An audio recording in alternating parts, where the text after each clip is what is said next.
लगता है आपको और प्रैक्टिस करने की जरूरत नहीं है सर। अभी भी आपका निशाना काफी जबरदस्त है। हाँ ठीक है, इट्स ओके। जब से आपने नकुल को गोली मारी है तब से आप बहुत परेशान हो गए हैं सर। मगर सर आप ही कहते हैं कि एक सीआईडी ऑफिसर को सिर्फ अपनी ड्यूटी के बारे में सोचना चाहिए, बस। और वैसे भी नकुल तो एक क्रिमिनल है सर। हाँ अभिजीत, नकुल एक क्रिमिनल है, मगर वो बेटा भी है मेरा। सर हम सब समझ सकते हैं कि एक पिता के दिल पे क्या बीत रही होगी, मगर सर नकुल जिंदा है, उसे कुछ नहीं हुआ है। तुम्हें कैसे मालूम कि नकुल जिंदा है? वो आपको लेटर्स भेज रहा है, गोलियां भेज रहा है जो आपने उसे मारी थी। वो ये सब भेज रहा है तो इसका मतलब ये हुआ कि कुछ नहीं मालूम दया। जो लेटर्स मुझे आए वो नकुल ने नहीं लिखे हैं, वो कोई और ही लिख रहा है। कोई और ही लिख रहा है? नकुल ने नहीं लिखे हैं? नहीं, क्योंकि नकुल की शायद मौत हो चुकी है। वो अब हमेशा के लिए मुझसे दूर चला गया है, मगर उसकी मौत का फायदा कोई और ही उठा रहा है। मगर सर आपको नकली लेटर भेज के किसी और को क्या फायदा हो सकता है? क्या मालूम वो क्या चाहता है। सर हम उसे ऐसा करने नहीं देंगे, हम उसे पकड़ के ही छोड़ेंगे सर।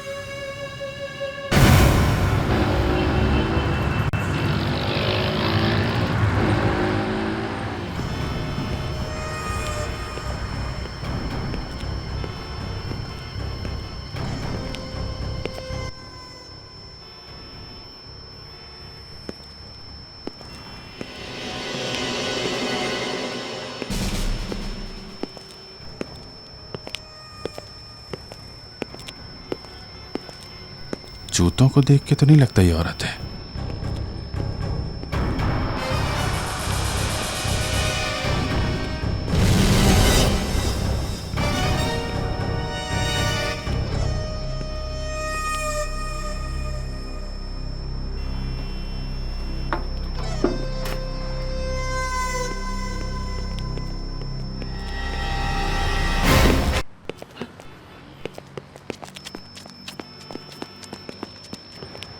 कौन हो तुम? कौन हो तुम? सर मेरा नाम बैराग है, लेकिन मैंने कुछ नहीं किया सर, मुझे छोड़ दीजिए। झूठ मत बोलो, हमने तुम्हें मेल बॉक्स में लेटर डालते हुए देखा है। सर लेकिन मैंने कुछ नहीं किया, ये तो मैंने उसके कहने पे किया सर। किसके कहने पे? हाँ? मैं उसे नहीं जानता हूँ, वो मेरे घर में घुस के बैठा सर। मैं सच बोल रहा हूँ सर, मुझे छोड़ दीजिए। चलो देखो इसे पहचानते हो? हाँ हाँ, यही तो है वो। यही है वो? ये कहां मिला था तुम्हें? सर ये आदमी जबरदस्ती हमारे घर में घुसा है और इसने सारे परिवार को कैद करके रखा है सर, और इसके पास एक गन भी है। पर इसे तो गोलियां लगी है, ये ठीक से चल भी नहीं पा रहा, फिर ये घर में घुसा कैसे? ये बहुत खतरनाक आदमी है सर। मगर इसकी गोलियां निकाली किसने? कोई डॉक्टर वॉक्टर आया था क्या? जी नहीं, मेरे डैडी ने ही निकाली। डॉक्टर है क्या? जी हाँ, मेरे डैडी एक बहुत बड़े सर्जन है, डॉक्टर रतन। इसने कहा कि ये हम सबको गोली मार देगा अगर हमने इसका कहा नहीं माना तो। इसने किसी को मारी तो नहीं गोली? नहीं सर, मगर इसने जबरदस्ती मुझसे ये लेटर लिखा है और कहा कि ब्यूरो के मेल बॉक्स में डाल के आओ। सर प्लीज मुझे जाने दीजिए, मेरी फैमिली खतरे में है सर। अगर मैं 1 घंटे में घर नहीं पहुंचा तो ये मेरे पूरे परिवार को मार देगा। सर प्लीज मुझे जाने दीजिए। नकुल अब गुनाह के रास्ते पे बहुत आगे बढ़ चुका है, यहां से उसका वापस आना बहुत मुश्किल है। दया, ये लेटर पढ़ो, देखो नकुल ने क्या लिखा है इस तीसरे लेटर में।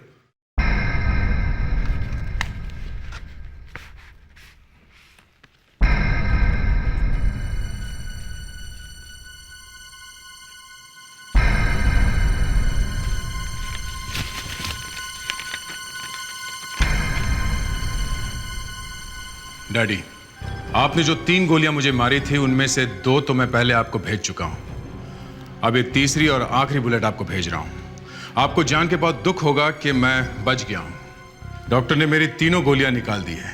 उन्होंने काफी मदद की है मेरी। अब मुझे आपसे मदद चाहिए। मैं इंडिया से बाहर जाना चाहता हूं। अगर आपने मेरी मदद नहीं की तो मैं डॉक्टर और उसके घर वालों को जान से मार दूंगा। सर प्लीज मेरी मम्मी डैडी को बचा लीजिए। वो जो कह रहा प्लीज मान लीजिए, वरना वो मेरी मम्मी डैडी को मार देगा। घबराओ मत बैरागी, ऐसा कुछ नहीं होगा। दक्ष, फटाफट इसे छोटा वाला कैमरा लगा दो और इसे वापस जाने दो। ये जल्दी से जल्दी घर पहुंचना चाहिए। तुम्हारा बेटा अब तक वापस क्यों नहीं आया? कहीं उसने धोखा तो नहीं दे दिया? है? नहीं, वो ऐसा नहीं करेगा। वो आ जाएगा। मुझे नहीं लगता वो आएगा। पिछली बार जब ब्यूरो में तुम लेटर डालने गए थे तो तुम 25 मिनट में वापस आ गए थे, तो फिर वो कैसे नहीं आया? है? मैंने कहा ना आपसे, वो आ जाएगा। जो कुछ तुमने कहा वही तो किया हमने। मेहरबानी की मुझ पर। हाँ? मेहरबानी की मुझ पर। तुम्हारी जान बचाई है। तीनों गोली नहीं निकालता तो शायद तुम ये गन भी नहीं उठा सकते थे। अगर वो 5 मिनट के अंदर अंदर वापस नहीं आया ना, तो मैं तुम्हारी बीवी को गोली मार दूंगा। प्लीज उसे कुछ मत करिएगा। चाहे तो गोली मुझे मार दो।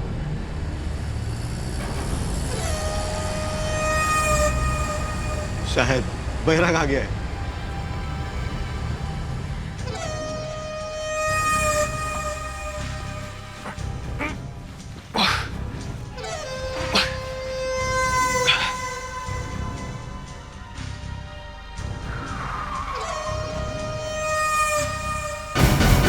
बैराग, तुम डरो मत।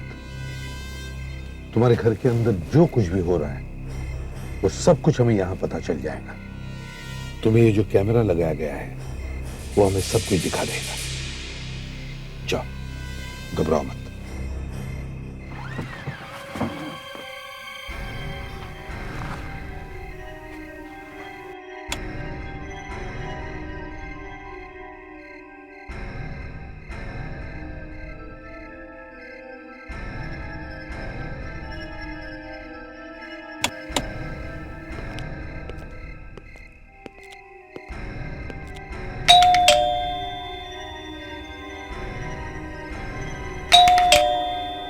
ये खोल क्यों नहीं रहे? मम्मी, मम्मी, डैडी, कहां चले गए सब?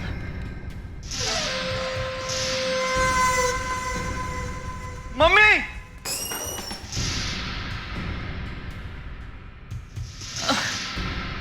मम्मी, डैडी,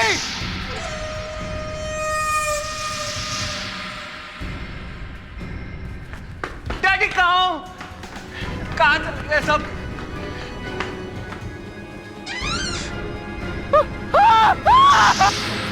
माय गॉड, लगता है निकुल को पता चल गया हमारे आने का। मार दिया लगता है। Let's go.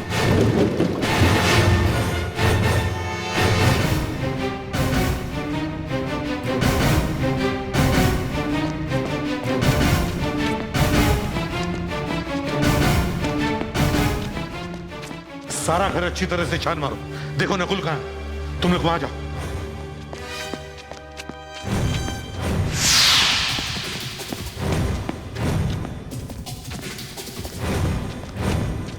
My God.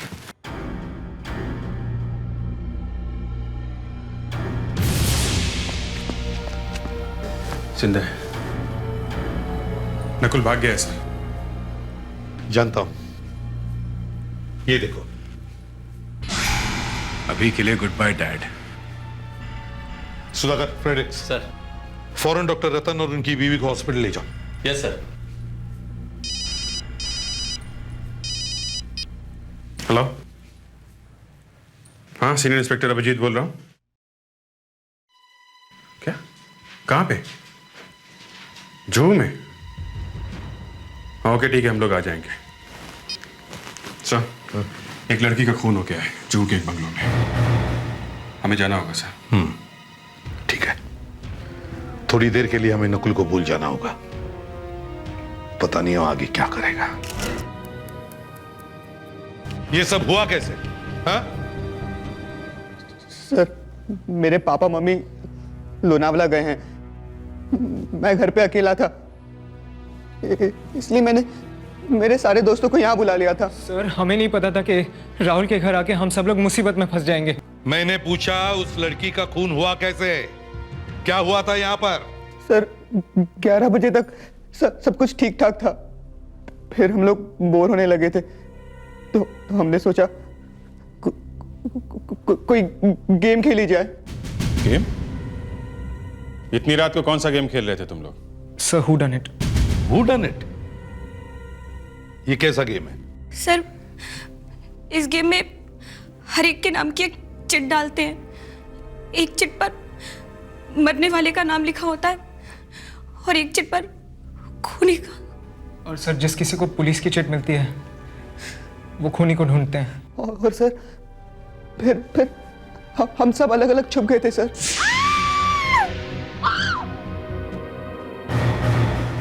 ये नैना क्यों चिल्लाई?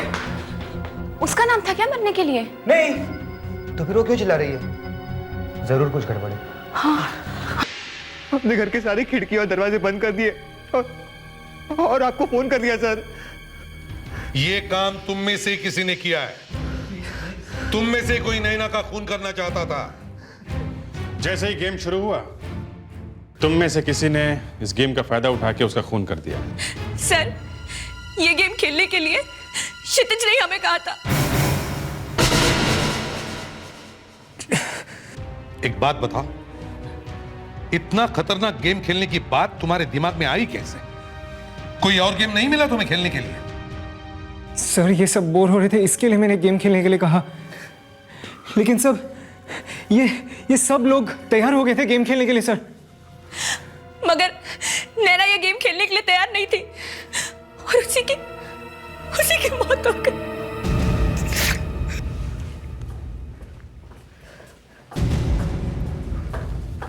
जब नैना का खून हुआ, उस वक्त यहां पे सिर्फ तुम ही लोग थे ना? हाँ सर। बाहर वाला और कोई नहीं था? नहीं सर। मतलब साफ है, नैना का खून तुम में से किसी ने किया है। जल्दी बताओ, किसने मारा नैना को? बोलो, किसने किया खून? सर, हम लोगों ने कुछ नहीं किया सर। नहीं तो हम आपको फोन करके बुलाते क्यों सर? वो भी पता चल जाएगा। मैं स्निफर डॉग्स बुला रहा हूं, वो सूंघ के पहचान लेंगे कि तुम में से नैना का खून किसने किया है। सर, मुझे कुछ दिखाई दिया था। दिखाई दिया था? क्या दिखाई दिया था? जब मैं किचन में छुपा हुआ था तो अचानक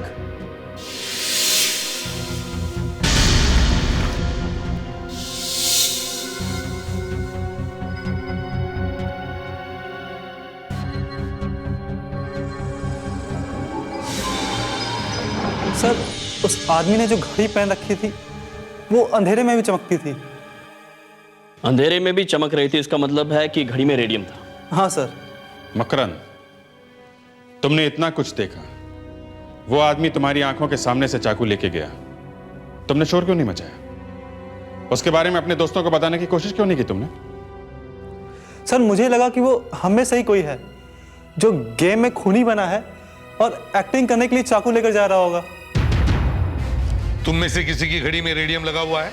चलो अपनी अपनी घड़ियां दिखाओ।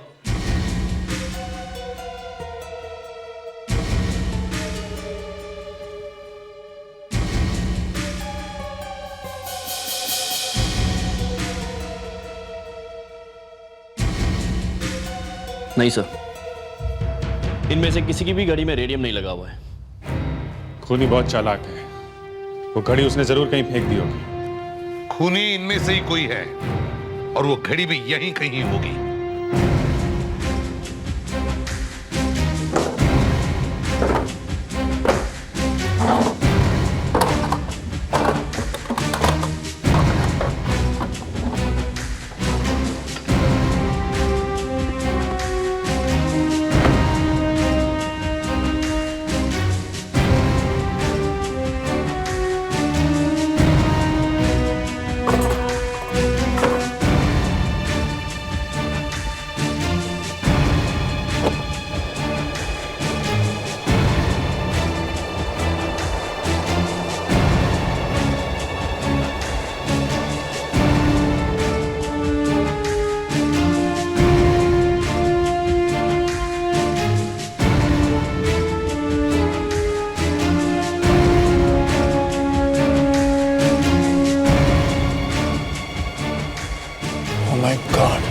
सर, क्या हुआ? मिलेगी सर, एक लाश। एक और लाश? अब ये कौन है? देखो जरा, तुम लोग देखो, ठीक से देखो, पहचानते हो इसे? देखो।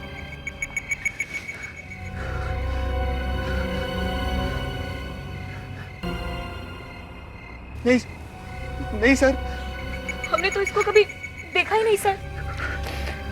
ये तो एक नया ट्विस्ट आ गया सर। अब तक तो हमें लगता था खूनी इन्हीं में से कोई है। मगर से ये तो कुछ अलग ही मामला लगता है। यहाँ पे दो खून हुए हैं और इनमें से तो कोई भी से नहीं जानता है। ये आदमी होगा कौन? यहाँ क्यों आया होगा और किसने मारा होगा इसे?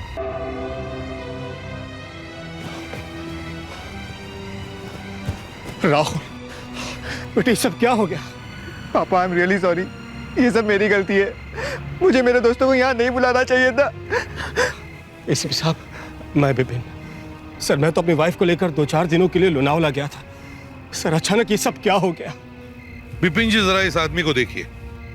देखिए, क्या आप इसे पहचानते हैं क्या? देखिए। नहीं, मैंने इसे पहले कभी नहीं देखा। शायद आपकी वाइफ ने देखा हो। आप देखिए प्लीज जरा।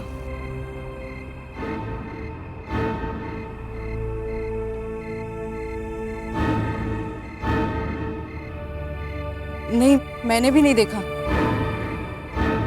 अगर आप में से इसे कोई नहीं पहचानता तो फिर ये आदमी आपके घर में कर क्या रहा था? सर, राहुल, वो लड़की, वो तुम्हारी दोस्त जिसका खून हुआ, वो कहाँ हुआ? पापा, आपके रूम में। मेरे रूम? Oh my God!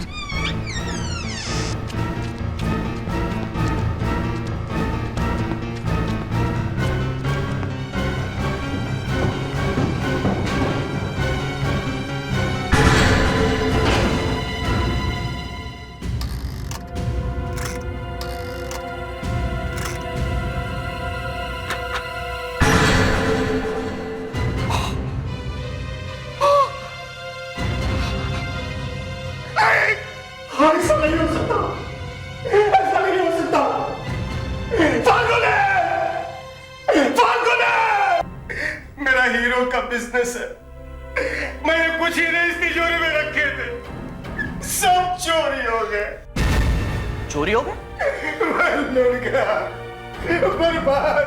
अपने आप को संभालिए। एक लड़की का खून हो गया जो यहाँ अपने दोस्तों के साथ थी, और गाड़ी में एक ऐसे आदमी की लाश मिली है जिसे यहाँ कोई जानता नहीं, और फिर यहाँ से हीरे भी गायब है। कोई तिजोरी तोड़कर हीरे ले गया। समझ में नहीं आ रहा ये चक्कर क्या है। ये तीनों भी बातें एक दूसरे से मिल नहीं रही है। हेलो सर, मैं गीता बोल रही हूँ फोरेंसिक लैब से, डॉक्टर अंजलिका की असिस्टेंट। हाँ, बोलो गीता। सर, डॉक्टर अंजलिका ने कहा था कि यहाँ पर एक डेड बॉडी आने वाली है पोस्टमार्टम के लिए, मगर मैं पिछले 2 घंटे से यहाँ पर इंतजार कर रही हूँ। अभी तक तो यहाँ पर कोई लाश नहीं पहुँची। मगर एम्बुलेंस तो यहाँ से बहुत पहले निकल चुकी है, अब तक पहुंची कैसे नहीं? ठीक है, तुम वही रहो, मैं तुम्हें बाद में फोन करता हूँ। ओके, चलो। हाँ सर, एम्बुलेंस अभी तक फॉरेंसिक लैब नहीं पहुंची। क्या? एम्बुलेंस पहुंची नहीं? तो फिर गई कहां? क्या हुआ भाई? क्या हुआ?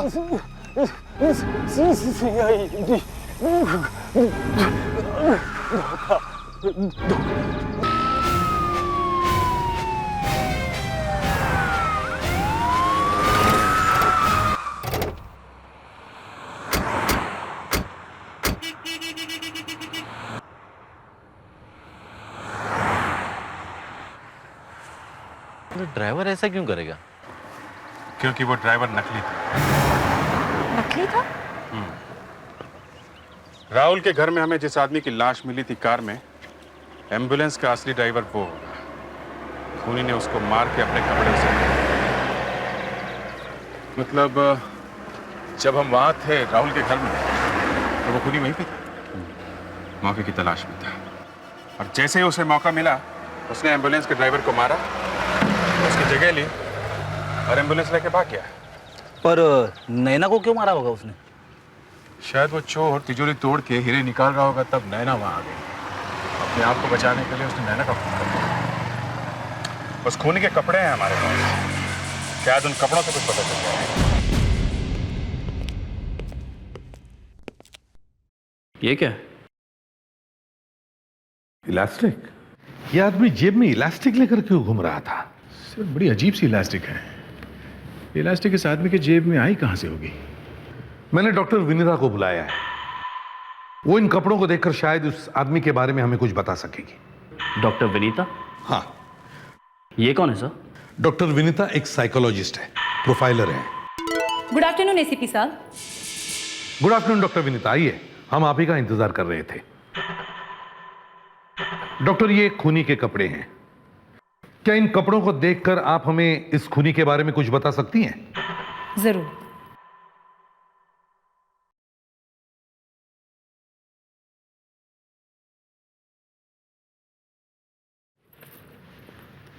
डॉक्टर, क्या सिर्फ इन कपड़ों को देखकर आप खूनी के बारे में सब कुछ बता सकती हैं? सब कुछ तो नहीं, लेकिन बहुत कुछ बता सकती हूँ। ये कोई एस्ट्रोलॉजी है क्या? नहीं नहीं, ये एक साइंस है।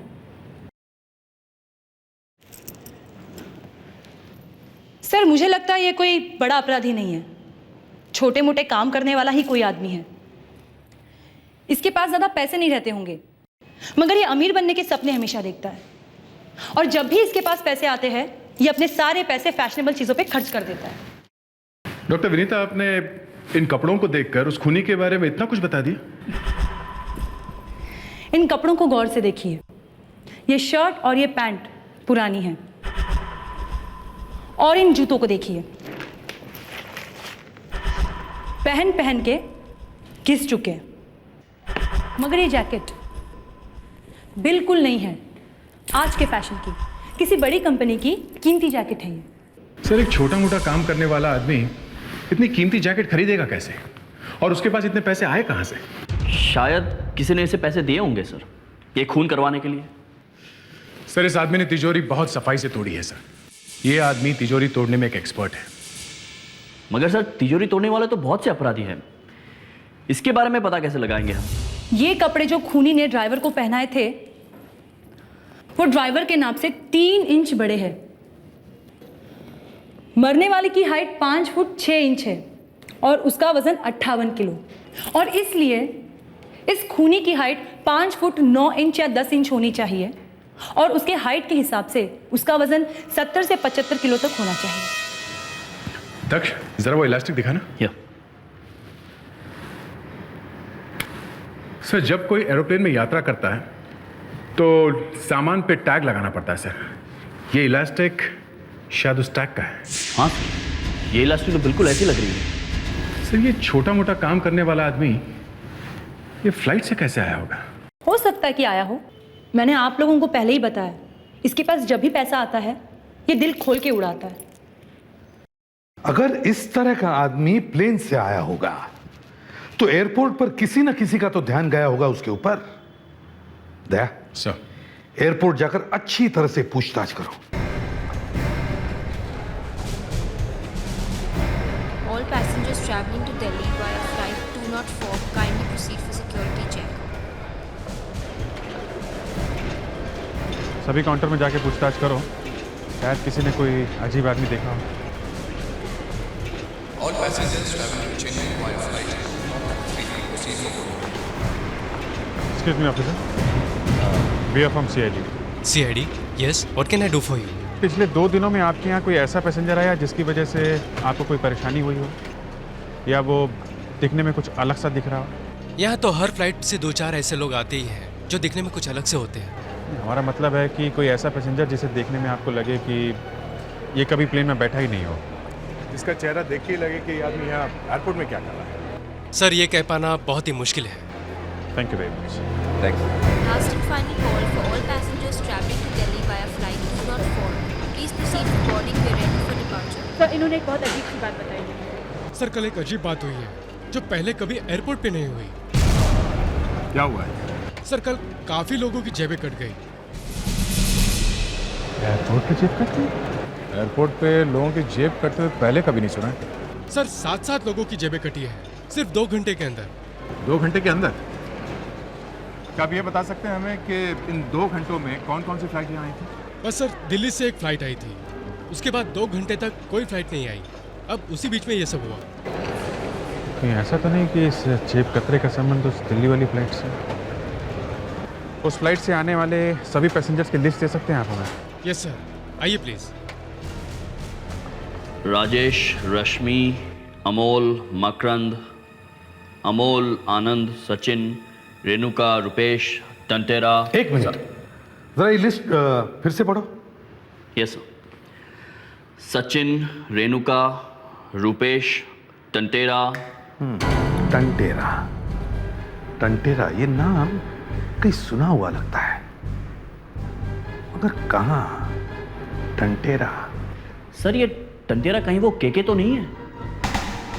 हाँ, हो सकता है। वही केके सर जो पहले पॉकेट मारता था और बाद में बड़े बड़े अपराध करने लगा। और आजकल सेफ तोड़ने में एक्सपर्ट हो गया है। सेफ तोड़ने में? हाँ। सर, वो विपिन जी के यहाँ जो हीरो की चोरी हुई है, वो कहीं इस केके ने तो नहीं की होगी? हाँ, हो सकता है उसने किया हो सर। सर, दिल्ली जाते जाते एयरपोर्ट में उस आदमी ने 4-5 लोगों के पॉकेट काट दी। दक्ष, जल्दी से दिल्ली पुलिस को इन्फॉर्म करो इस टंटेरा के बारे में और उन्हें रिक्वेस्ट करो कि इसे पकड़ने की कोशिश करें। और दया, तुम और अभिजीत दिल्ली जाने की तैयारी करो। देखें तो सही, ये टंटेरा कहीं वही केके तो नहीं?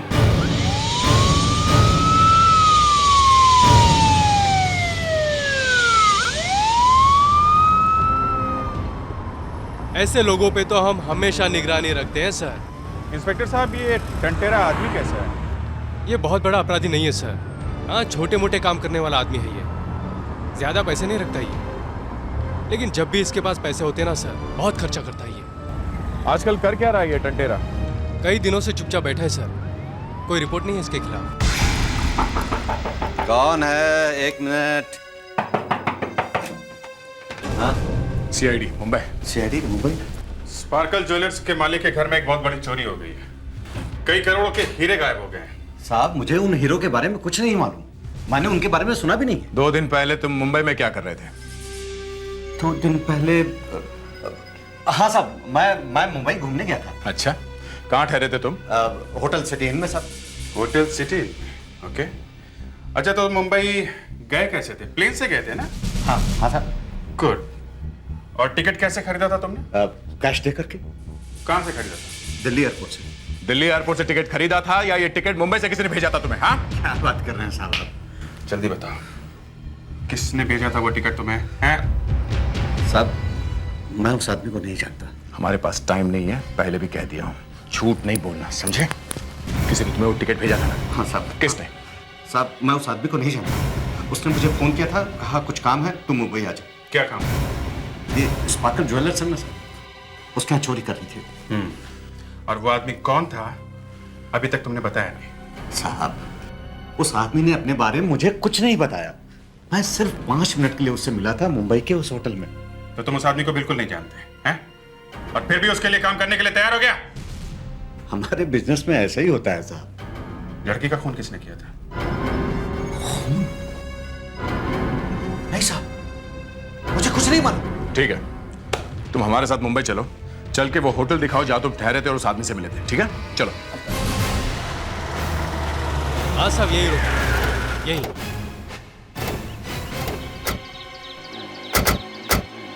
यही होटल है sir. Excuse me. Yes sir. हम लोग सीआईडी से। सीआईडी से? ये आदमी 2 दिन पहले आपके होटल में ठहरा था। टंटेरा नाम है इसका। जरा देखो इसका चेहरा। ये ठहरा था यहाँ पे? हाँ जी, ये ठहरा था सर। किसने बुक किया था इनका कमरा? अभी देखिए पापा जी, किसी मन्ना नाम के आदमी का फोन आया था, उसी ने कमरा बुक किया था इनके लिए। मन्ना? तुम इस मन्ना को जानते हो? जी नहीं। अच्छा, उसने सिर्फ इसके लिए कमरा बुक किया था या कोई और कमरा भी बुक किया था? नहीं, केवल एक ही कमरा बुक हुआ था। पैसे कैसे दिए थे? कैश या क्रेडिट कार्ड से? कैश दिए थे साहब, कैश। मुझे तो लगता है कि ये आदमी मन्ना जिसने इसके लिए कमरा बुक किया था और जो आदमी इससे होटल में मिलने आया था दोनों एक ही हैं। हाँ, और अगर ये दोनों एक नहीं भी हैं तो भी इन दोनों में कोई ना कोई कनेक्शन तो जरूर है। कंटेरा, उस आदमी को सिर्फ तुमने देखा है, उसका स्केच बनवाने में हमारी मदद करो। मैं साहब? हाँ हाँ, जरा याद करो फटाफट। तुमने उसे देखा है ना? वो हीरे चुराते समय तुमने इतने लोगों को मारा है कि वैसे भी फांसी चढ़ने वाले हो तुम। क्या चाहते हो, वो आदमी बच जाए जिसने तुमसे सब करवाया? नहीं साहब, ऐसा नहीं हो सकता। वो आदमी भी फंसना चाहिए साहब। साहब, मुझे चाहे जो भी सजा दिलवा देना साहब, लेकिन मुझे फांसी में बचलवा दो। मुझे मरने से बहुत डर लगता है साहब। सर, उसको दाढ़ी मूंछ थी। ये देखिए, ऐसी? हाँ, लेकिन दाढ़ी थोड़ी घनी थी और मूंछें पतली थी। हाँ हाँ, ऐसी ऐसी। आंखें, आंखें कैसी थी? आंखें नहीं नहीं नहीं, बड़ी थी। हाँ, और भौरें थोड़ी मोटी और लंबी थी। नहीं। हाँ। नाक? नाक उसकी मोटी थी और वो नहीं। नहीं, नुकीली थी, नुकीली थी। ऐसी? हाँ, ऐसी। होठ कैसे थे? होठ पतले थे, पतले। नहीं नहीं। हाँ, लेकिन इतना लंबा चेहरा नहीं था। चेहरा गोल गोल था थोड़ा सा। है ऐसा ही कुछ? सर, एकदम तो नहीं, लेकिन बहुत कुछ मिलता जुलता है। ये तो कोई नया ही आदमी है। सर, ये किसी ऐसे आदमी का काम है जिसे मालूम था कि विपिन जी के तिजोरी में हीरे रखे हुए हैं, करोड़ों के। सर, इस आदमी का जरूर विपिन जी के घर में बहुत ही आना जाना रहता होगा। सर, एक तो विपिन जी का बेटा राहुल है और उसके सारे दोस्त वहां घर में आते जाते रहते हैं। जा सर, राहुल और उसके दोस्तों से फिर से पूछताछ करो। ये आदमी जिसने केके के लिए होटल में रूम बुक किया था, हो सकता है वो इन दोस्तों में से कोई एक हो। सब, लेकिन खूनी की तो दाढ़ी मूछें हैं। हाँ मालूम है आदिति, तुम नकली दाढ़ी मूछें तैयार रखो।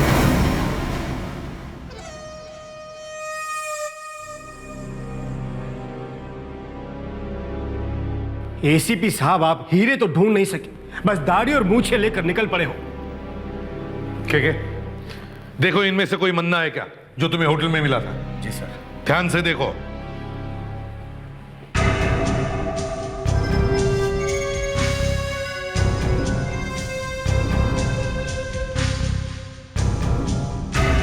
नहीं सर, इनमें तो कोई नहीं है। देखा मैं कह रहा हूं, इन बच्चों ने कुछ नहीं किया। विपिन जी, अभी तक काम पूरा नहीं हुआ है, समझे?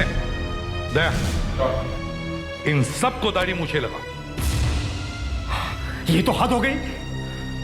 एसीपी का दिमाग सटा क्या है? चुपचाप खड़े रहो, समझे? दिमाग की चेकिंग होगी बाद में, पहले सिर्फ मुंह देखना है। हो गया सर। ठीक है जी सर। देखो जरा ध्यान से देखो।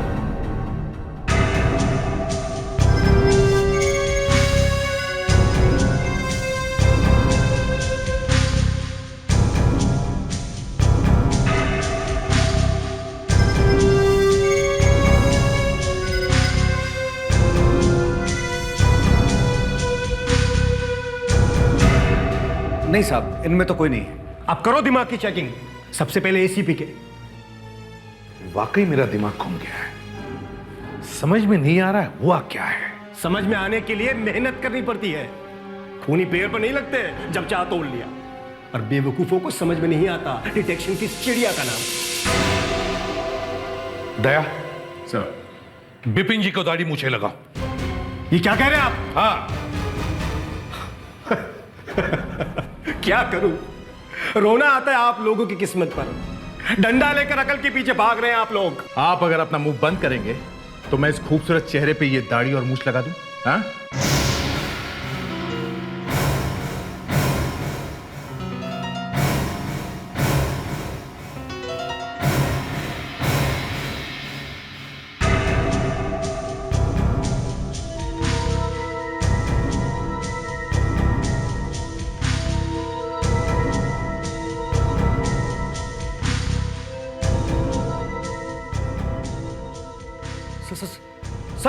सर यही है वो ये क्या बकवास कर रहा है तू? अबे अक्ल के टीचर।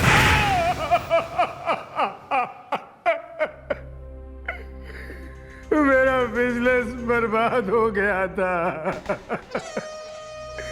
मैंने एक प्लान बनाया, केके को दिल्ली से बुलाया घर में चोरी करने के लिए, और हम लोग घर छोड़कर चले गए। मगर तुम्हारे बेटे ने सब गड़बड़ कर दिया। उस बेचारे को क्या मालूम कि उसके बाप ने एक प्लान बनाया था। वो अपने दोस्तों को लेकर वापस आया और एक मासूम बच्ची का खून हो गया। तुमने उस बेचारी लड़की को क्यों मार दिया? हाँ? क्या करता साहब, मैं पकड़ा जाता। अब फिर राहुल ने मुझे भागने का मौका नहीं दिया साहब। सारे खिड़की दरवाजे बंद करके आप लोगों को बुला लिया। वहां से बचकर भाग निकलने के लिए तुमने 4 लोगों को मार डाला। जरा भी दया नहीं आई तुम्हें। तुम्हें तो 4 बार फांसी देनी चाहिए। चलिए बिपिन जी, आप भी जाएंगे अंदर इसके साथ। दोस्तों 9:16 हो चुके हैं। आज इस हफ्ते का टॉपिक है क्राइम एंड मर्डर। बहुत ही डरावना टॉपिक। आज मैं यहाँ स्टूडियो में अकेली नहीं हूँ। मेरे साथ बैठे हैं एक बहुत ही खास मेहमान, एक ऐसे खतरनाक इंसान जिन्होंने बहुत सारे लोगों का, अब इसके आगे मैं नहीं कह सकती वरना मेरी जान खतरे में पड़ जाएगी। मैंने सही कहा ना मिस्टर बिल्ला? आप काफी समझदार हैं मैडम। आज के लिए बस इतना ही। हम कल फिर मिलेंगे आपके फेवरेट प्रोग्राम पर जिसका नाम है असली 30 विद सागरिका। तब तक आप सुनते रहिए 93 red FM। Goodbye and keep smiling. Hi, काश मेरी आवाज भी सागरिका जैसी होती ना, तो दिन रात रेडियो पर चप्पा चप्पा करती। लाखों लोग दीवाने होते मेरे। पता है, मैं तो ये प्रोग्राम सुने बिना रह ही नहीं सकती। और यही तो प्रॉब्लम है यार, इस प्रोग्राम को सुनने के चक्कर में रोजाना देर हो जाती है। अच्छा चल, बहुत देर हो रही है। नहीं फिर आप चलिए, मुझे तो अभी आधा घंटा और लग जाएगा। Okay bye bye. मैडम, आपको प्रिंसिपल मैडम ने बुलाया है। प्रिंसिपल मैडम ने? लेकिन अभी तो 9:30 बजे है ना। मैडम है अब तक? हाँ है ना, आपको जल्दी बुलाया है। ठीक है।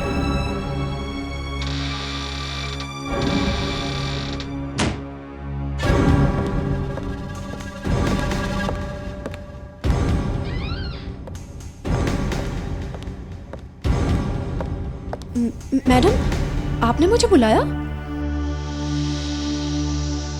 तुम कौन हो?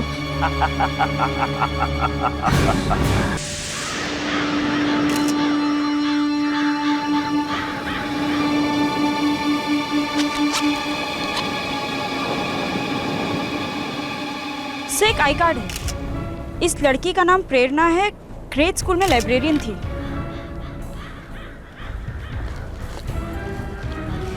सब पैसे, मोबाइल, सब कुछ एज इट इज है।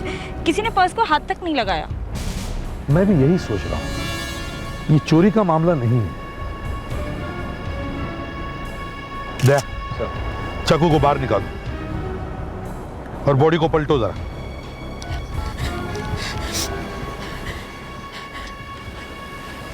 हेलो तन्वी, पता क्या हुआ? मैं यहाँ बीच पर हूँ, यहाँ पे एक लाश पड़ी है। हाँ, मैं जॉगिंग करते हुए आई और एक भीड़ लगी हुई थी। हाँ हाँ, लाश मेरी आंखों के सामने है। मर्डर के बारे में बात करना कितना आसान होता है, लेकिन जब आंखों के सामने दिखाई देता है ना मर्डर। अरे चाकू पूरे 5 इंच अंदर घुसा हुआ था। पहले खून किया, फिर ये 2 लिखा। लेकिन ये लिखा क्यों होगा? आदिति, कई बार खूनी लोगों में डर पैदा करने के लिए ऐसा काम करते हैं। सर, ये लड़की का मोबाइल फोन, इस पर 16 मिस कॉल्स है। 16 मिस्ड कॉल्स? हाँ सर, ये कल रात 9:30 से 10 बजे के बीच किसी शेखर नाम के आदमी ने सारे फोन किए। इसका मतलब है शेखर इस लड़की से कोई बहुत जरूरी बात करना चाहता था। ये क्या हो गया तुम्हें? प्रेरणा, प्रेरणा, मैं बार बार इसे फोन कर रहा था लेकिन इसने फोन उठाया ही नहीं। मुझे क्या मालूम था कि इसका खून हो गया है। प्रेरणा, शेखर अपने आप को संभालो, हमारी मदद करो खूनी को पकड़ने में। आप लोग पकड़ सकते हैं खूनी को? आप लोग पकड़ सकते हैं खूनी को? बोलो। अगर आप लोग पकड़ सकते हैं खूनी को तो मैं बताऊंगा कि इसका खून किसने किया है। तुम जानते हो कौन है वो? मेरी उससे सिर्फ फोन पे बात हुई थी। क्या नंबर क्या है? नंबर तो मुझे नहीं पता सर, लेकिन जब मैंने रात को फोन किया था तो एक आदमी ने फोन उठाया था। उसने मुझसे कहा था कि प्रेरणा चली गई, ऊपर चली गई। स्कूल में रात को फोन उठाया? सर हो सकता है ये आदमी वहीं स्कूल में ही काम करता हो। शेखर, अगर वो आदमी वापस तुम्हारे साथ बात करे तो क्या तुम उसकी आवाज पहचान सकते हो? Yes sir. कल रात उस आदमी ने जो कुछ भी तुमसे फोन पे कहा था वो हमने इन लोगों को लिख के दिया। ये लोग अभी फोन करेंगे, ठीक है?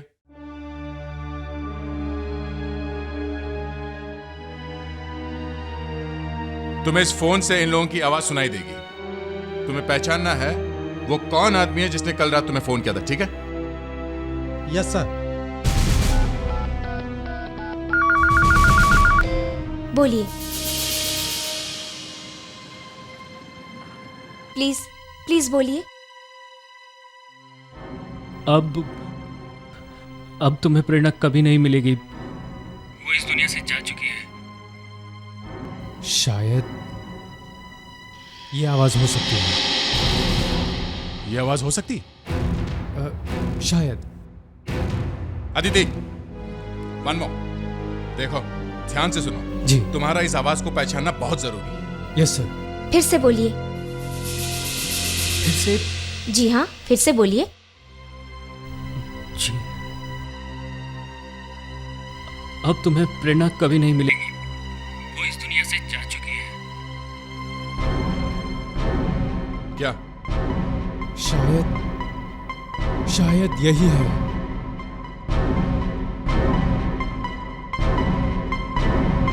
नहीं, शायद ये आवाज नहीं है। नेक्स्ट। आइए, अब इस तरफ आइए।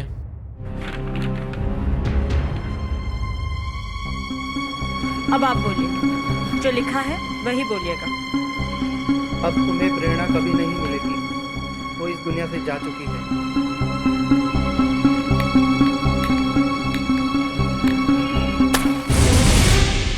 ये सिगरेट एक दिन मार डालेगी तुम्हें।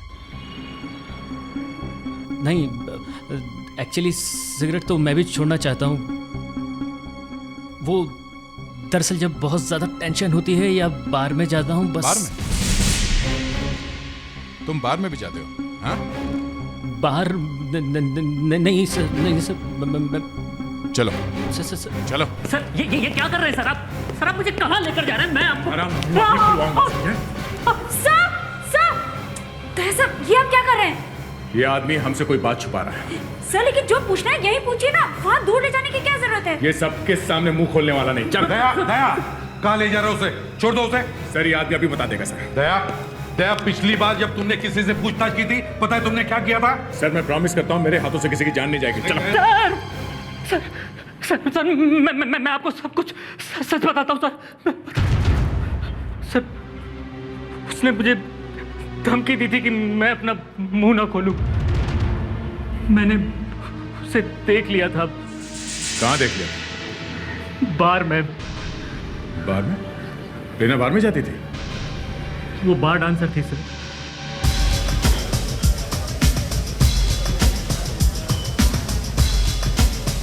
फ्रेडरिक। Yes sir. इससे पहले कि कोई सबूत खत्म करने की कोशिश करे, तुम डांसर्स के लॉकर रूम में जाके चेक करो। वहीं खड़े रहो, जाओ।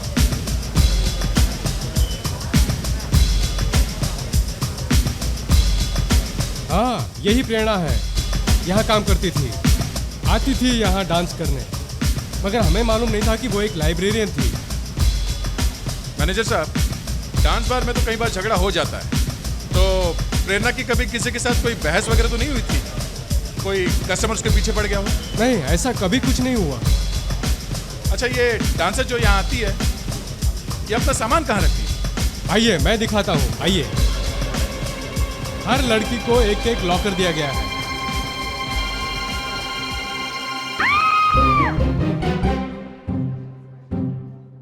क्या हुआ फ्रेडरिक्स?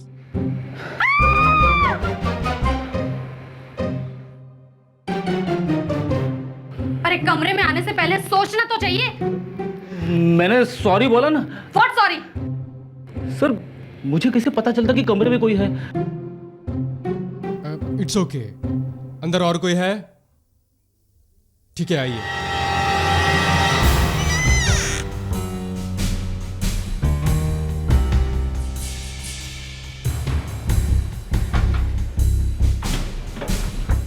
सर ये प्रेरणा का लॉकर है, मगर बंद है सर। इस लॉकर की चाबी कहाँ है? वो तो प्रेरणा के पास ही रहती थी। ओह, सुधाकर लॉकर तोड़ दो। Okay sir.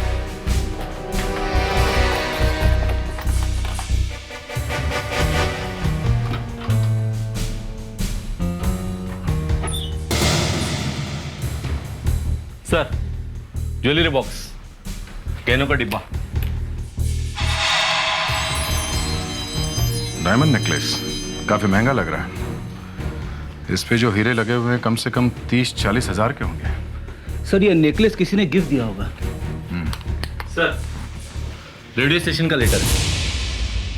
कॉन्ग्रेचुलेशंस, आपने ये प्रतियोगिता जीत ली है। 93.5 रेड एफएम की तरफ से आपको 50,000 रुपए दिए जा रहे हैं। 50,000 का चेक इस लेटर के साथ भेज रहे हैं। तुम्हारी सागरिका। 50,000 का इनाम, डांस बार, ये नेकलेस, इन सब चीजों का प्रेरणा के माथे पे ये जो नंबर 2 लिखा हुआ है, इसके साथ क्या संबंध है, कुछ समझ में नहीं आ रहा। उस रेडियो वाले से पूछना चाहिए, सागरिका से। क्या पता इन 50,000 रुपयों का ही कोई चक्कर हो। खून और अपराध की बातें तो कभी खत्म नहीं होती, लेकिन ये वक्त ये खत्म हो जाता है। आप सुन रहे हैं 93.5 रेड एफएम और मैं हूँ सागरिका। अब जाने का वक्त आ गया, लेकिन जाने से पहले एक बहुत जरूरी बात है जो मैं आप सबको बताना चाहती हूँ। कल यानी कि 5 मार्च शाम 8 बजे देखना ना भूले सोनी एंटरटेनमेंट टेलीविजन पर इंडियन आइडल का ग्रैंड फिनाले। इंडियन आइडल के बारे में तो भूल ही गया। एक काम करता हूँ, वोट कर देते अभी। किसको वोट करेंगे, अभिजीत को या अमित को? सर आप दोनों को वोट दे दे यार। मेरे हिसाब से तो दोनों ही इंडियन आइडल बनने लायक है। दोस्तों जाने से पहले मेरे पास आपके लिए एक बहुत बड़ा सरप्राइज है। एक डैशिंग ऑफिसर है जिसके आप सब दीवाने हैं। इनफैक्ट वो इस वक्त मेरे सामने खड़े हैं। CID inspector Daya.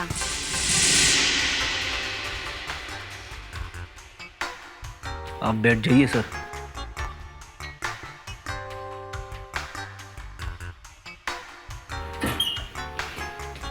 Thank you inspector दया। इस वक्त हम अपने प्रोग्राम में इस सवाल में उलझे हुए थे कि अगर किसी के पास खून करने की सही वजह है तो आप इसे खून कहेंगे कि न्याय? खून तो खून है, चाहे किसी भी वजह से किया गया हो। ग्रेट। इंस्पेक्टर दया से ऐसे जवाब की उम्मीद थी। थैंक यू इंस्पेक्टर दया। अब सचमुच जाने का वक्त आ गया है। मैं हूँ सागरिका और आप लोग सुनते रहिए 93.5 रेड एफएम। सागरिका जी, हमें आपसे उस प्रोग्राम के बारे में बात करनी है जिसमें वो लड़की प्रेरणा आई थी। किसी ने उसका खून कर दिया है। मैं जानती हूँ। हम जानती हैं? जी हाँ, मैंने उसकी लाश बीच पर देखी थी। बीच पे? जी, रोज सुबह मैं वहाँ जॉगिंग करने जाती हूँ। सागरिका जी, प्रेरणा आपके शो में आई थी, उसने 50,000 रुपए जीते थे। आप हमें उसके बारे में कुछ और बता सकती हैं? पता नहीं क्यों वो लड़की मुझे कुछ ठीक नहीं लगी। क्यों? सर उस प्रोग्राम में मैंने 2 लोगों को बुलाया था। पता नहीं क्यों प्रेरणा आते ही उस दूसरे आदमी से लड़ने लगी। पता नहीं किस बात को लेकर दोनों में बहस हो रही थी। फिर मुझे देखते ही चुप हो गए और फिर ऐसी एक्टिंग करने लगे जैसे कि वो एक दूसरे को जानते ही ना हो। कौन था वो आदमी? आई थिंक मुकेश नाम था उसका। मैं पूरा नाम और पता आपको भी देती हूँ। हाँ। एंड सर, इस केस के बारे में रेड एफएम के सुनने वालों से अगर आप मदद लेना चाहते हो या कुछ कहना चाहते हो तो प्लीज गो अहेड। ये रहा यहाँ के नंबर्स।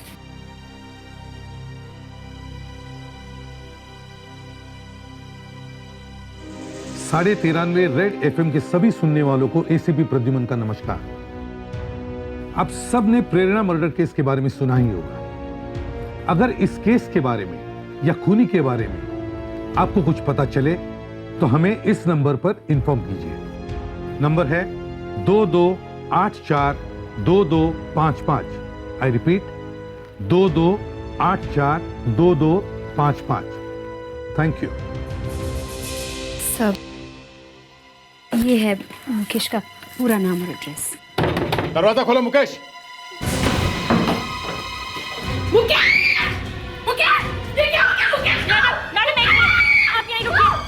संभालिए अपने आप को।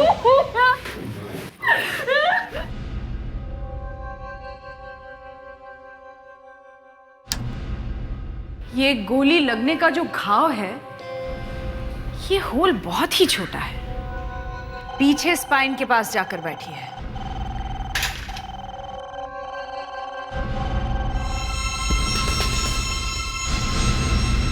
बहुत ही अजीब तरह की बुलेट है ये। कितनी पतली है, एकदम एक नेल जैसी लग रही है, कील जैसी। डॉक्टर अंजलिका, ये बुलेट है या कुछ और है? सर, ये है तो एक बुलेट ही, .11 कैलिबर की।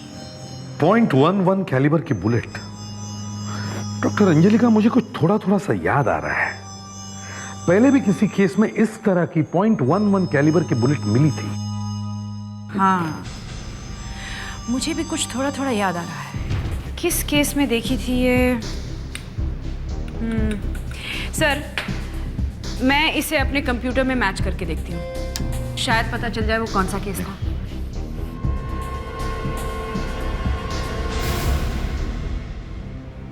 सर, आपकी याददाश्त की दाद देनी पड़ेगी। 8 साल पुराना एक केस है जिसमें इस तरह की गोली मिली थी। 97 का केस है। खानापुर रोड पर बहुत सारा खून पड़ा हुआ मिला था और वहीं पर इस तरह की एक बुलेट पड़ी हुई मिली थी, मगर वो गोली चली हुई नहीं थी। और सर, लाश भी गायब थी। इनफैक्ट लाश कभी मिली ही नहीं। वो केस अभी भी वैसा का वैसा पड़ा है। 8 साल पहले का केस है ये केस स्पेशल ब्यूरो को देना होगा। इंस्पेक्टर दक्ष को ये केस लेकर वहां भेजना होगा।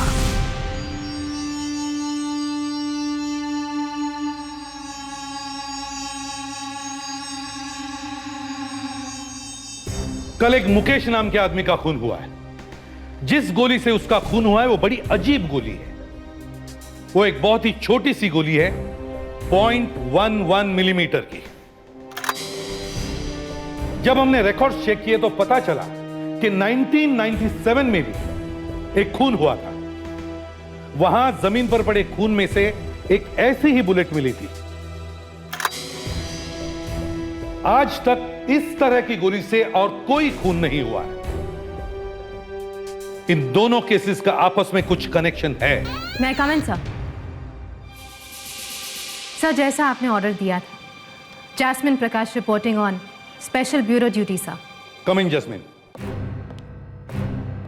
जैस्मिन आज से स्पेशल ब्यूरो में रहेगी।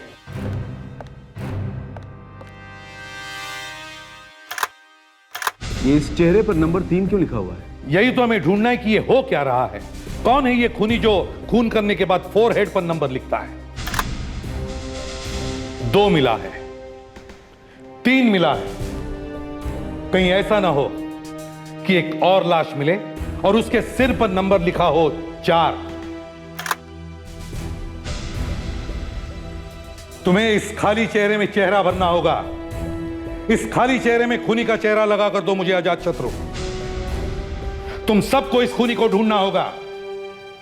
शायद ये वही खूनी है जिसने 97 में भी खून किया था और वो आज भी कर रहा है। इस केस में इंस्पेक्टर दक्ष तुम लोगों के साथ रहेंगे। इस खाली चेहरे पर खूनी का नाम लिखकर दो आजाद शत्रु।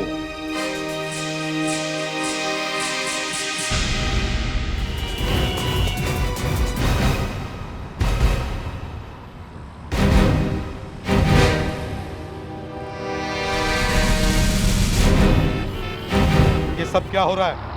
सर, दक्ष ने इंस्पेक्टर अर्जुन को गोली मार दी। गोली मार दी? दक्ष? सर वो अर्जुन क्राइम सीन से भाग रहा था सर। दक्ष इंस्पेक्टर अर्जुन नहीं, तुम भाग रहे थे क्राइम सीन से। सर, हम लोग सागरिका की लाश के पास थे। अचानक हमने गोली चलने की आवाज सुनी। जाकर देखा तो वहां इंस्पेक्टर अर्जुन की लाश पड़ी हुई थी और दक्ष वहां गन लिए खड़ा था। क्या ये सच है दक्ष? सर मैं वो दक्ष, मुझे तुम्हारी गन दो। सर आपको मुझ पर विश्वास नहीं है सर? मुझे तुम पर विश्वास है दक्ष, लेकिन तुम भाग क्यों रहे थे? तुम्हारी गन दो दक्ष। सर दक्ष, मुझे तुम्हारी गन दो। तुम्हारी गन दक्ष।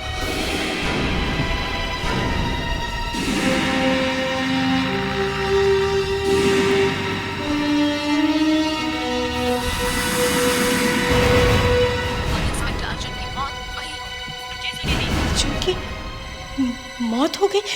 अक्षय, अक्षय जल्दी आ बेटा। क्या बात है मम्मी? अक्षय देखो टीवी में क्या कह रहे हैं, कह रहे हैं कि अर्जुन की मौत हो गई। अर्जुन की मौत हो गई? जो मन में आए बोले चली जा रही है। सीआईडी में झगड़े शुरू हो गए। पहले इसने तुम्हारे और तुम्हारी बेटी के रिश्ते को दुनिया के सामने रख दिया और अब दक्ष के पीछे पड़ी है। सर लेकिन दक्ष के बारे में वो जो कुछ कह रही है सच ही तो कह रही है। दक्ष ने अर्जुन का खून किया तो है। अजात शत्रु, बोलने से पहले अच्छी तरह से सोच लो। दक्ष एक सीआईडी ऑफिसर है, समझे? सीआईडी ऑफिसर है सर, मगर इसका मतलब यह तो नहीं कि उसके हाथ से खून नहीं हो सकता। देखो, जब तक कोई सबूत नहीं मिलता मैं ये मानने को तैयार नहीं हूं कि दक्ष ने खून किया है। That's all. सर आप किसी भी कीमत पर दक्ष को बचाने पर तुले हुए हैं, चाहे सीआईडी की इज्जत मिट्टी में क्यों ना मिल जाए। तुम ये चाहते हो कि किसी भी कीमत पर दक्ष को फांसी पर चढ़ा दिया जाए, इसलिए कि वो सीआईडी से है और तुम सीआईडी स्पेशल ब्यूरो से हो। हा? सर ये क्या कह रहे हैं आप? ये मत भूलना अजात शत्रु कि सीआईडी स्पेशल ब्यूरो भी मेरे ही हाथ का बनाया हुआ है। दक्ष, तुम्हारे इस तरह चुप रहने से कुछ नहीं होने वाला। तुम्हें सच बताना ही होगा, ओके? दक्ष, कुछ याद आया तुम्हें? इंस्पेक्टर अर्जुन को किसने मारा है? तुमने मारा है उसे। दक्ष, इंस्पेक्टर अर्जुन को गोली क्यों मारी तुमने? हाँ? ठीक है, अगर आप लोगों को ऐसा लगता है कि मैंने अर्जुन को मारा है तो ऐसा ही सही। ऐसा ही सही? हमारे ऊपर एहसान मारने की कोई जरूरत नहीं है, समझे? स्पेशल ब्यूरो के लोगों ने तुम्हें इंस्पेक्टर अर्जुन के लाश के पास खड़े हुए देखा है और तुम्हारे हाथ में गन थी या नहीं? सर मेरी कुछ समझ में नहीं आ रहा है, हुआ क्या था? तुम्हारे हाथ से गोली चली है ना? गोली चली है गन में से। हाँ। देखा, गोली चली है। सर गोली मेरी बंदूक से चली है, मगर मैंने अर्जुन को नहीं मारा है सर। वहां पर और भी कोई था? कोई नहीं था वहां पर। सर हमने वहां का चप्पा चप्पा छान मारा, किसी और के होने का वहां कोई निशान नहीं था, कोई नहीं था वहां पर। दक्ष, तुमने गोली चलाई है, फिर भी कह रहे हो कि किसी और ने मारा है? सर मैंने दक्ष की गन टेस्ट करके देखी है सर, और उस गन में से गोली चली है। सर जिस गोली से इंस्पेक्टर अर्जुन की मौत हुई है वो गोली शायद दक्ष की गन में से ही चली है। बस हो गई सारी बात साफ। मगर सर अर्जुन को जो गोली लगी है बॉडी के अंदर जाकर उस गोली के 2 टुकड़े हो गए हैं। एक टुकड़ा अर्जुन के रिब्स में यानी उसकी पसली में मिला है और दूसरा टुकड़ा अर्जुन को हार्ट में जाकर लगा, जिसकी वजह से उसकी मौत हो गई। गोली के 2 टुकड़े हो गए हैं, इस वजह से यकीन के साथ ये कहना मुश्किल है कि वो गोली दक्ष की गन में से ही चली थी। डॉक्टर अंजलिका, आखिर आपने दक्ष को बचा ही लिया। ये अंदर जाकर गोली के 2 टुकड़े होने वाली बात मैंने आज तक नहीं सुनी है। एसीपी अजात शत्रु, ऐसा हो सकता है, हड्डी से लगकर कभी कभी गोली के 2 टुकड़े हो सकते हैं। सर ये गोली के 2 टुकड़े होने वाली कहानी मैं मानने के लिए तैयार नहीं हूं। I am sorry. जितने भी लोग इस रेडियो स्टेशन में आते जाते हैं सबकी एंट्री इसी रजिस्टर में होती है। सब अपना नाम और पता इसी में लिखते हैं। 4 मार्च को देखते हैं। ये रहा 4 मार्च। सर रजिस्टर देखने से पता चल जाएगा कि खूनी कौन था। खूनी यहां सागरिका से मिलने इसी रास्ते से आया होगा, मगर खून करने के बाद वो किसी और रास्ते से भागा है। मतलब उसके अंदर आने का रिकॉर्ड तो इस रजिस्टर में होगा, मगर बाहर जाने के बारे में कुछ लिखा नहीं होगा। देखो जरा, ऐसे कितने लोग हैं जिनके आने की एंट्री है मगर बाहर जाने के बारे में कुछ नहीं लिखा है। सूर्या, मंगेश, संजय और सर ये नाम समझ में नहीं आ रहा क्या लिखा है सर। फौज ऐसे कुछ लिखा है। और सर अर्जुन का नाम उसके बाद में लिखा हुआ है। जरा ये नाम देखो, तुम्हें याद है ये नाम किसने लिखा था? हाँ, शायद ये आदमी सागरिका मैडम के पास आया था। सागरिका मैडम जो प्रोग्राम करती हैं उसमें 50,000 रुपये इनाम मिलते हैं और इसी आदमी ने 50,000 रुपये का इनाम जीता। तो फिर ये वही प्रोग्राम होगा जिसमें प्रेरणा, मुकेश और जगत गए थे। सर इस प्रोग्राम में 4 लोग आए थे, 2 तो मर गए, 2 जिंदा है। उनमें से एक तो ये जगत है जो हमारी कस्टडी में है, और वो दूसरा आदमी जो जिंदा है वो यही होगा।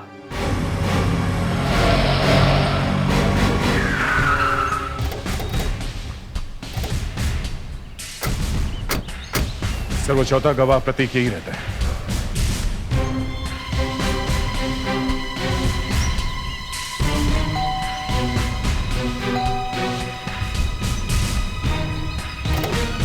चल।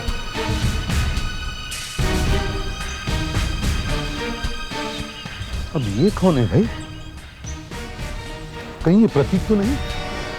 सर सागरिका ने कहा खूनी कोई लंबे बाल वाला है। समझ में नहीं आ रहा है हो क्या रहा है।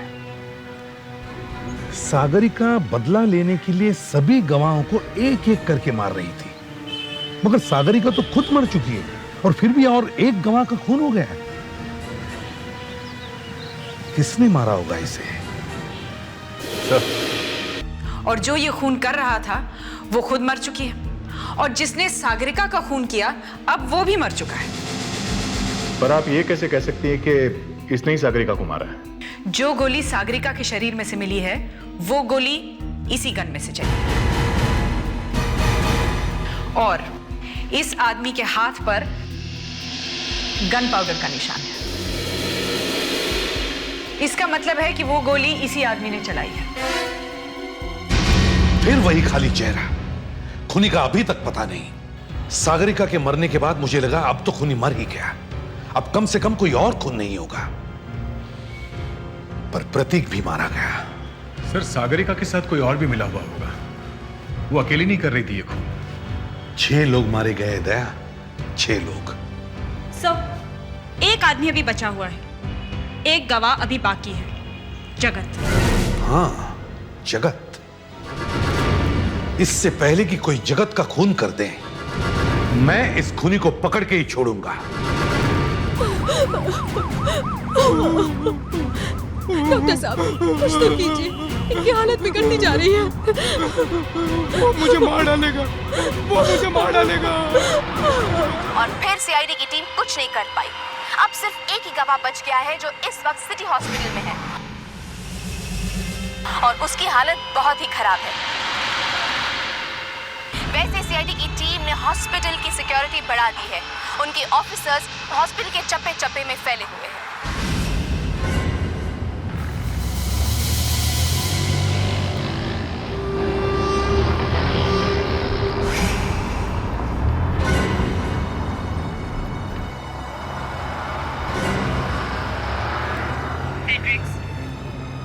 हाँ मैडम।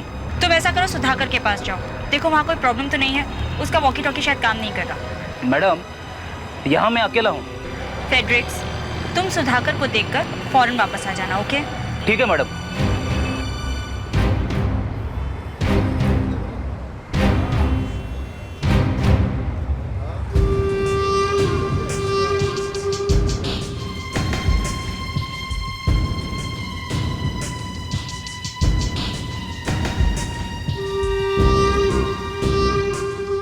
हाँ दीदी, कहाँ पे? ऊपर? ठीक है, okay.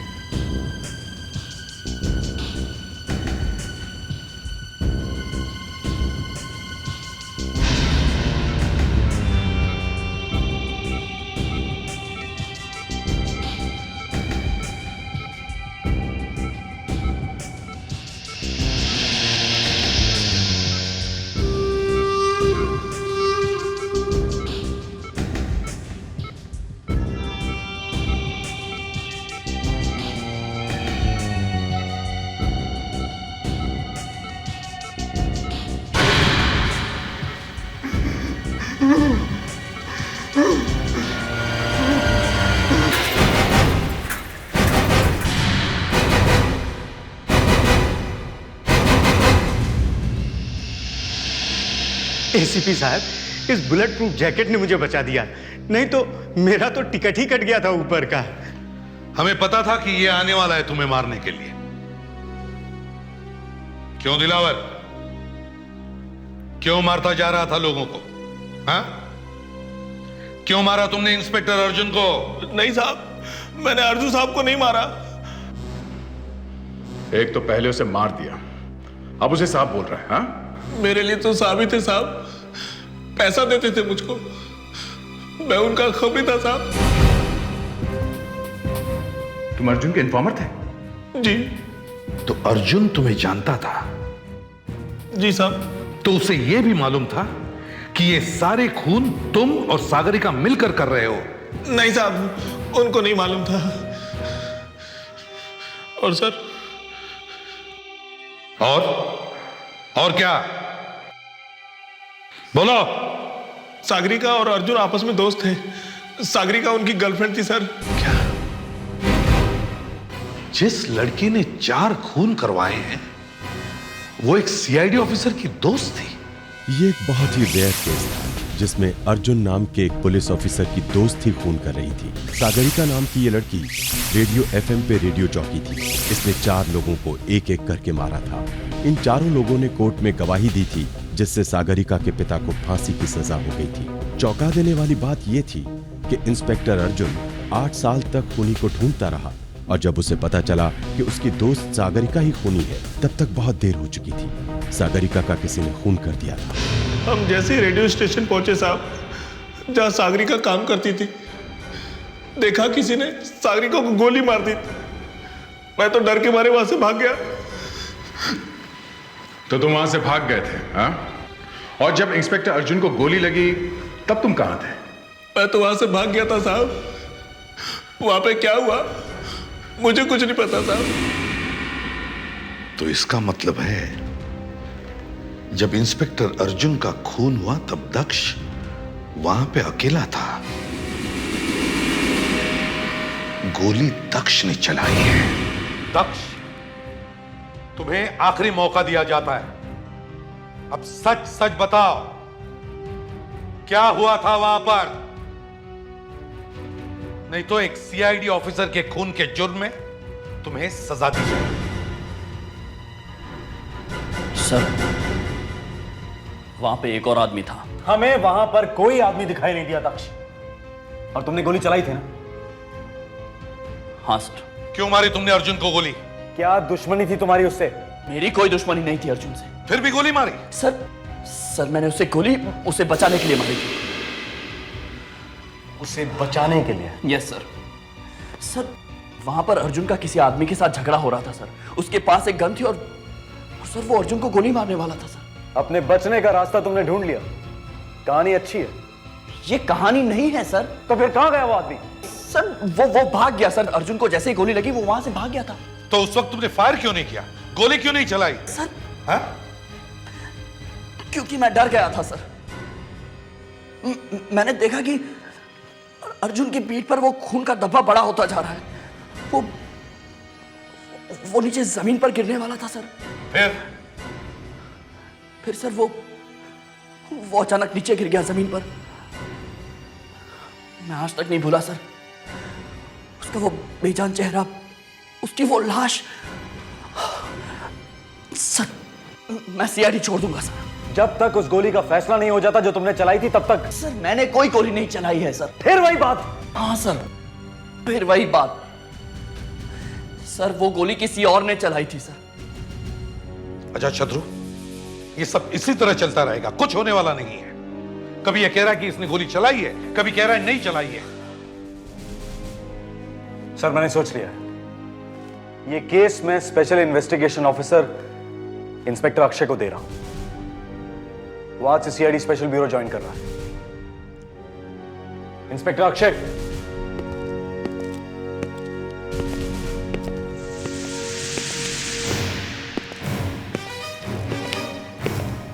Inspector Akshay reporting sir. Akshay, आरोपी तुम्हारे सामने है, जल्दी से जल्दी सच्चाई का पता लगाओ।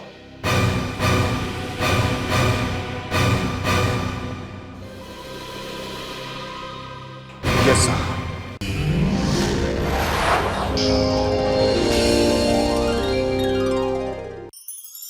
ऐसे और भी मज़ेदार वीडियो के लिए हमारे चैनल को लाइक, शेयर और सब्सक्राइब करें।